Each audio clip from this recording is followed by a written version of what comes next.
everyone, my name is Robin and welcome to my channel, The Prophetic Engineer, where we talk about how to know and live by God's design for your life. Today we're starting a series on prophetic words and answering common questions that you may have about your prophetic words. The first question we're going to answer is, why is it so important that I know my personal God-given identity?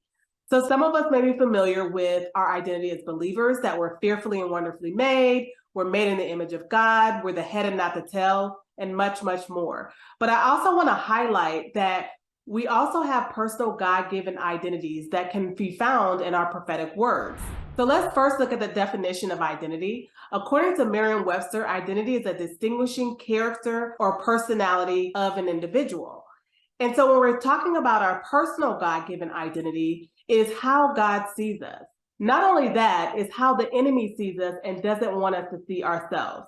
An example of this in scripture is in 1 Samuel chapter 13-14, where God describes David as a man after his own heart. How beautiful. Another example is in Exodus starting in verse 3, where God is describing Bezalel to Moses. And he says, I have filled him with the Spirit of God, with ability and intelligence, with knowledge and all craftsmanship, to devise artistic designs, to work in gold, silver, and bronze, in cutting stones for setting, and in carving wood, to work in every craft. That is how God sees him. So I help people process their prophetic words. And I had one client who actually had two different prophetic words from two different people at two different times. And in both of these words, she had similar identity phrases or keywords. And at the time, I can't remember what those words were. But I remember asking her, do you struggle with this? And it's interesting because she said yes. And it's so amazing how God was trying to repeatedly to get her to see how he sees her and her identity, even when she was struggling with it. And I feel like God sometimes chases us down for us to really get how he sees us and who we are. And again, I think this is important to really sustaining what God has for us in our destiny and our calling. So why is it important to know your God-given identity? One, when you know your God-given identity, you're in alignment with God's original design for your life. And you have a good understanding of how he sees you, what path he wants you to take, and to help you in launching your destiny and calling. Number two, I believe it's important because when you know your God-given identity, you don't accept the world's view of who you are. I believe that some individuals are living out lives of an identity placed on them as kids or even as adults that was erroneously placed on them. And it's not God's original design for them and not God's given identity for them. And number three is when you know your God-given identity, you're less likely to compare yourself to others. I remember being in a meeting and there were individuals that had similar gifting as I do.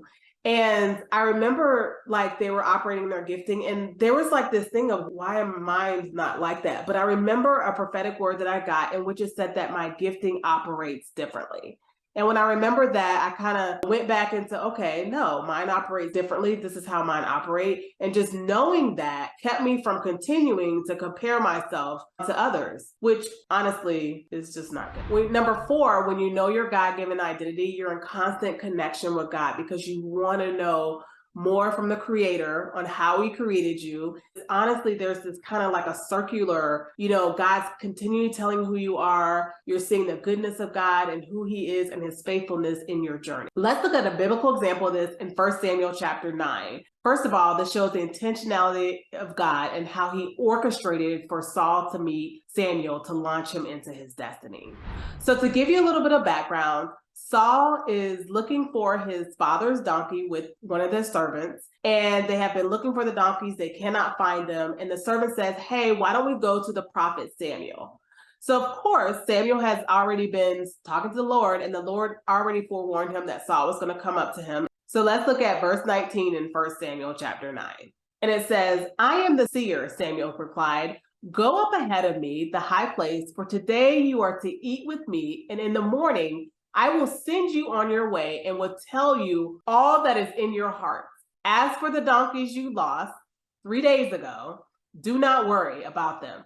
They have been found, and to whom is all the desire of Israel turned, if not to you and your whole family line? So in it, God had already told Samuel about the donkeys. The donkeys have been found. And in this, Samuel is telling Saul that you are the answer to Israel's prayers. You and your bloodline are going to be the answer to the prayers of Israel. And just a background about that, Israel had been praying for a king. They wanted a king like all the other nations. And so then Saul answered, but am I not a Benjamite from the smallest tribe of Israel? And is not my clan the least of all the clans of the tribe of Benjamin? So when Samuel said, Saul, you're going to be the answer to Israel's prayers, and not only you're going to benefit, your whole bloodline is going to be part of this. Saul says, but I'm from the smallest tribe. So he saw himself as small because he was from the smallest tribe. After this, Samuel tells him, go up. He's going to go to some prophets and he's going to start prophesying. That's how he's going to know. And then later on, going to present him to Israel. And so later when Samuel was ready to present Saul to Israel, Saul actually hid. And they were waiting for him to come, out, and he was in hiding. How many times have God called us out and we have been in hiding because we haven't come into an understanding or an agreement of who he says we are and who we're to be? And what's very interesting is, if we skip down to verse 24, Samuel said to the people, do you see the man the Lord has chosen? There is no one like him among all the people. Then the people shouted, long live the king. So it's very interesting how Saul was hiding, and then they found him. He comes out of hiding. Samuel reaffirms him by saying, do you see the man the Lord has chosen? The Lord has chosen him. Also, there is no one like him among all the people. And so it really just shows how, even though he was struggling with it, the Lord still wanted to reaffirm who he was. We see that Saul kind of struggled with disobedience, right? And he struggled with really coming into an agreement and alignment of who he is. If we go down to 1 Samuel chapter 15, we see where God had instructed Saul to actually destroy one of the nations, but he was disobedient and did not do it. And in verse 17, Samuel says to Saul, although you were once small in your own eyes, did you not become the head of the tribe of Israel? The Lord anointed you king over Israel. So it's very interesting how Saul is reminding him, you thought you were small, but God was saying you were the king. And if we really look into this, God was saying he was the first king. So he was a pioneer and he was a leader. However, Saul was still looking at himself as small. And this caused him to really just be swayed by individuals and others, because if we go down to later verses, in verse 19, Samuel asked him, why did you not obey the Lord? Why did you pounce on the plunder and do evil in the eyes of the Lord? And later in that chapter, Saul says it's because he feared man more than he feared God. So this is just an example of how, by not really fully coming into an agreement and alignment of who he was easily swayed. He was never firm and confident in it. And he kind of was taking on what others and how he felt others saw him. So I don't use the story of Saul to judge him. However, I do feel like we can relate to certain parts of his story where God has called us out into something. However, we may go and hide, or God has said something over our lives about who we are and we don't fully agree with it. And we're kind of stuck on how others view us or what was spoken over our lives before. And so in this, we know that Saul was called into being a king and he stepped into being the first king of Israel.